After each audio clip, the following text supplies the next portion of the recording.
જન્મથી આજીવન સંઘર્ષ કરનાર ભગવાન રામ આદર્શ જીવન અને કૃષ્ણનું જીવન દરેક પ્રકારની નીતિ શીખવે છે. ગીતા જ્ઞાનની સરિતા, જીવનની કવિતા. જય શ્રી કૃષ્ણ મિત્રો, નમસ્કાર. આપ સૌનું સ્વાગત છે અમારી યુટ્યુબ ચેનલ પર. મિત્રો, જેલમાં જેનો જન્મ થાય, શિશુ વયે માતા દેવકીને છોડવા પડે, યશોદાજીને ત્યાં ઉછેર થાય. બાળપણમાં મામા કંસનો વધ કરવો પડે, સો ગાળો સહન કરીને શિશુપાલનો વધ કરે. રાધા અને ગોપીઓનો અંતરનો પ્રેમ છતાં બધાને મૂકીને દ્વારિકા આવે. દ્વારકામાં સુદામા જેવા મિત્રનું સ્વાગત પણ કરે અને 56 ભોગ મૂકી તાંદુલ આરોગે. આવા તો અનેક કર્મો દ્વારા ભગવાન શ્રી કૃષ્ણએ પોતાના જીવન દ્વારા લોકોને કર્મનો સિદ્ધાંત સમજાવ્યો છે. આવા ભગવાન શ્રી કૃષ્ણ જ્યારે કુરુક્ષેત્ર રણભૂમિમાં અર્જુનના સારથી બની યુદ્ધભૂમિ ઉપર જ શસ્ત્રો હેઠા મૂકી વિષાદ કરે ત્યારે કર્મ, ભક્તિ, જ્ઞાન યોગના માધ્યમથી માત્ર અર્જુનને નહીં પરંતુ સમગ્ર વિશ્વને જાણે સંદેશો આપે છે. 3 ડિસેમ્બર એટલે ગીતા જયંતિ. હજારો વર્ષ પછી પણ ભગવદ્ ગીતાના એક શ્લોક, એક ચરણ, જો કે એક અક્ષર લોકોને દરેક ક્ષેત્રમાં દિશારૂપ બને છે. ગીતા મહાત્મ્યમાં જ ભગવાન કહે છે, ગીતા મેં પરમા વિદ્યા, ગીતાએ જ મારી પરમ વિદ્યા છે. યોગ, કર્મ શું કૌશલમ જેવા સૂત્રો આજે પણ એવું સમજાવે છે કે યોગે કર્મનું કૌશલ્ય છે. મામેકમ શરણમ વ્રજ, જે મારી શરણે આવે છે તેનો દરેક મુશ્કેલીઓ, સમસ્યાઓનું નિરાકરણ મેળવી શકે છે. ભગવાન શ્રી કૃષ્ણના આવા સૂત્રો, સંદેશ અને ઉપદેશ આજે વડાપ્રધાન નરેન્દ્રભાઈ મોદી પણ અનુસરતા હોય તેમ તેમની યોજના, રાષ્ટ્ર, ધર્મ અને તેમના કાર્યો પરથી જણાય આવે છે. ભગવાન શ્રીરામએ મર્યાદા પુરુષોત્તમ છે તો ભગવાન શ્રી કૃષ્ણએ પૂર્ણ પુરુષોત્તમ છે. ભગવાન રામના જીવનમાંથી લોકોને આદર્શ જીવનની પ્રેરણા મળે છે તો શ્રી કૃષ્ણ પાસેથી તમામ પ્રકારની નીતિ શીખવા મળે છે. કૌરવો અને પાંડવો વચ્ચે સર્જાયેલી કટોકટીની વેળાએ પણ પૂર્ણ પુરુષોત્તમ અને યોગેશ્વર એવા શ્રી કૃષ્ણ અર્જુનને સ્વધર્મ ભીખુમ કરવા ગીતારૂપી જ્ઞાનગંગા વહાવી અર્જુનને માત્ર શરીર નહીં આત્મા અને પરમાત્માનું જ્ઞાન આપે છે. એક સમયે જ્યારે અર્જુનના પ્રશ્નોના જવાબ આપવા ભગવાન શ્રી કૃષ્ણ વિરાટ સ્વરૂપ ધારણ કરે છે. દુનિયાના દરેક મહાન ગ્રંથો કોઈ એક દેશ કે જાતિના નથી હોતા, એ શાશ્વત, સાર્વભૌમિક હોય છે. ભગવદ્ ગીતાને પણ આપણે આવો વૈશ્વિક ગ્રંથમાં સમાવી શકવાનું ચોક્કસ ગૌરવ લઈ શકીએ. ગીતા જ્ઞાનની સરિતા, જીવનની કવિતા. આંધળા ધૃતરાષ્ટ્ર અને દુરાચારી દુર્યોધનના અનહદ અત્યાચાર અને અન્યાય સામે આક્રોશનો જન્મ થયો અને ખેલાયું મહાભારત. ધર્મ ક્ષેત્રે કુરુક્ષેત્ર. કારવો સામે પાંડવોની સેના સુસજ્જિત થઈ સામ સામે ઊભી રહી ગઈ. અર્જુન આ બંને સેનાઓના વિશાળ સમુદાયને નિરખી રહ્યો છે અને એકાએક તેના વદન ઉપર વિષાદના વાદળો ઉમટી આવ્યા. કૃષ્ણ પરિસ્થિતિ સમજી ગયા. અર્જુનને કહ્યું, કેમ અર્જુન, આ લોકોને તે ક્યારેય જોયા નથી. ત્યારે અર્જુન કહે છે કે ગુડાકેશ, સૃષ્ટિના સ્વામી મારા છે અને એને મારવા મારા પોતાનાને જ મોતને ઘાટ ઉતારવા જેવું લાગે છે. નથી જોઈતી આ સત્તા અને સંપત્તિ, જય મારા પોતાના પરિવારનો સંહાર કરીને મળે છે. પોતાનાને મારીને મેળવવું એના કરતા છોડી દેવું બહેતર છે. ત્યારે શ્રી કૃષ્ણ જવાબ આપે છે કે હે ધનંજય, વ્યક્તિગત રૂપમાં કોઈને મારવાથી તને જરૂર પાપ લાગશે, પરંતુ સમસ્ત રાષ્ટ્રનું જેમાં હિત સમાયેલું હોય, સમાજના કલ્યાણને હેતુ માટે જે કાર્ય કરવાનું હોય ત્યારે વ્યક્તિગત લાભ ન જોતા સમાજના કલ્યાણ માટે જોવું જોઈએ. ત્યારે અર્જુન કહે છે, હું શું કરું? ત્યારે શ્રી કૃષ્ણ કહે છે કે આ તારી એક વ્યક્તિગત સમસ્યા નથી, સામાજિક સમસ્યા છે. જે તને આજે અન્યાય અને અત્યાચાર કરી શકે તે કાલે સમાજના અન્ય વ્યક્તિને પણ કરશે. તો પછી કોઈ દ્રૌપદીની ઇજ્જત સુરક્ષિત નહીં રહે.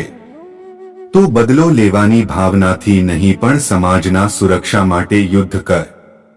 તું સુખ દુઃખ, જન્મ મૃત્યુ, હાર જીત વગેરે એક સમાન સમજી માનવ કલ્યાણ અર્થે યુદ્ધ કરતો તને ગ્લાનિ નહીં પરંતુ પ્રસન્નતાનો અનુભવ થશે.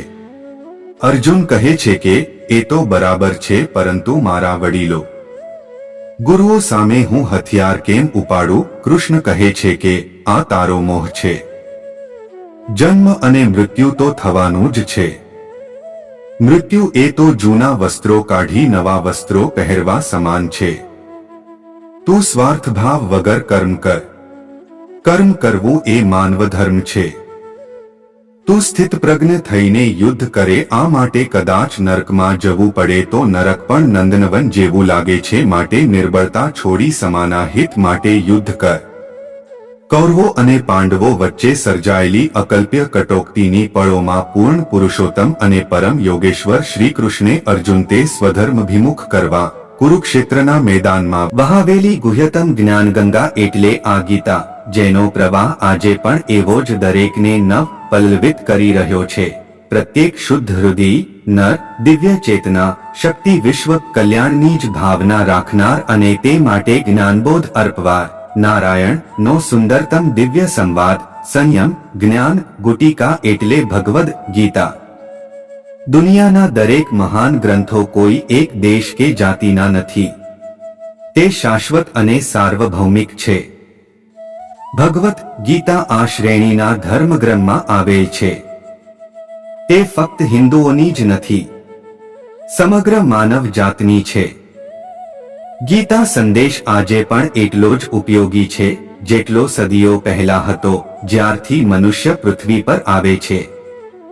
માતાની ગોદમાંથી પાર્થિવ શરીરના અંત સુધી પ્રકૃતિ અને માયાનો શિકાર મનુષ્ય એક એવા સહારાની શોધમાં રહે છે જેનાથી એને પ્રકૃતિના પ્રપંચોથી છુટકારો મળે, પ્રપંચોનો નાશ થઈને તેને શાશ્વત શાંતિ મળે, સંસારના ચક્રથી છુટકારો મળે, મુક્તિ મળે. આ સંસારરૂપી મહાસાગરના જુદા જુદા તરંગરૂપી મનુષ્યના ભેદ બુદ્ધિ રાખવી ધર્મની હત્યા છે. માનવીનું હૃદય નથી યુરોપીય કે નથી ભારતીય, તે કેળવ માનવી છે. માટે ભય, નિર્બળતા, નિસહાયતા, કામ, ક્રોધ, લોભ, મોહ, મદ મત્સરનો ખેલ જે જગતભરમાં ફેલાયેલો છે તે મનુષ્ય માત્રનો પ્રશ્ન છે. આ પ્રપંચમાંથી શાંતિ મનુષ્ય માત્રનું એક જ ધ્યેય છે. આ ધ્યેય સુધી પહોંચવા માટે ભગવદ્ ગીતામાં જે ધર્મ બતાવેલ છે તે બધા મનુષ્ય માટે છે. આજના કહેવાતા આધુનિક માનવને ગીતાના સંદેશની જરૂર છે. જો તે વૈજ્ઞાનિક અને યાંત્રિક તણાવ તથા ચિંતાઓથી છુટકારો મેળવવા માંગતો હોય તો તેણે ગીતામાંથી પ્રેરણા લેવી જોઈએ. ભગવદ્ ગીતા જીવનના યથાર્થ દર્શનના શાશ્વત મૂલ્યોનો સંદેશ ગ્રંથ છે. ગીતા જીવનનો મર્મ સમજાવે છે, જેથી આધુનિક માનવીની સમસ્યાનો ઉકેલ શોધવામાં મદદ મળે. ગીતા માનવને સાચા ખમીર અને ખુમારીથી જીવતા શીખવે છે. ગીતા માનવ જીવનને જીવવાની સાચી કલા શીખવે છે. ગીતા ભારતીય સંસ્કૃતિ તથા વિશ્વના તમામ ધર્મ અને ધર્મ ગ્રંથોનું સાર તત્વ છે. ભગવદ્ ગીતા કર્મના સિદ્ધાંતનું પ્રતિપાદન કરે છે. તે બતાવે છે કે યથાર્થનો બોધ થયા પછી જ યથાર્થ કર્મ થઈ શકે છે. ગીતાના મત મુજબ યથાર્થ બોધ માનવમનની એક એવી સ્થિતિ છે જેમાં નિર્વિકાર ધ્યાન કરી શકે છે. આ અવસ્થામાં પ્રતિકર્તાઓનું નામ નિશાન પણ રહેતું નથી. મન ઈચ્છા વાસનાના કાદવ કીચડમાં ગંદુ થઈ ગયું છે. તે વિવેક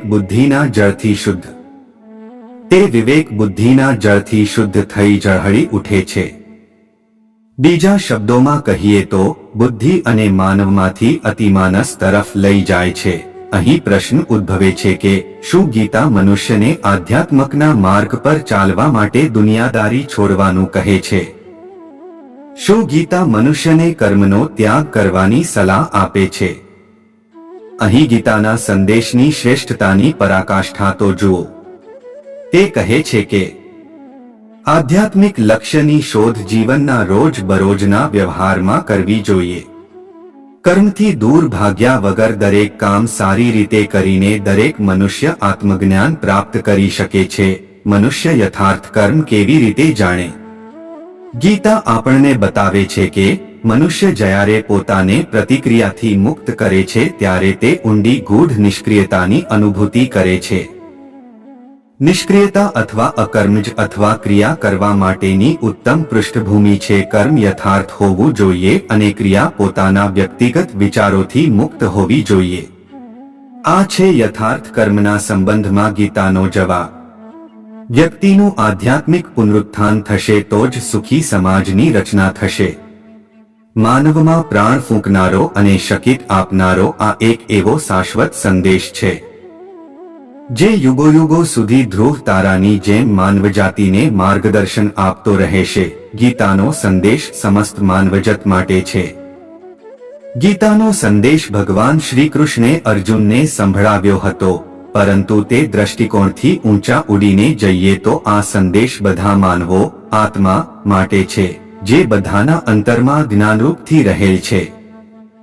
ગીતાનો પવિત્ર સિદ્ધાંત વર્તમાન માટે જ નહીં પરંતુ ભવિષ્ય માટે પણ છે, કેમ કે તે સર્વથા અને સાર્વભૌમ છે. મિત્રો, જો તમને આ જાણકારી પસંદ આવી હોય તો વિડીયોને લાઈક કરી ચેનલને સબસ્ક્રાઇબ કરવાનું ભૂલતા નહીં. જય શ્રી કૃષ્ણ.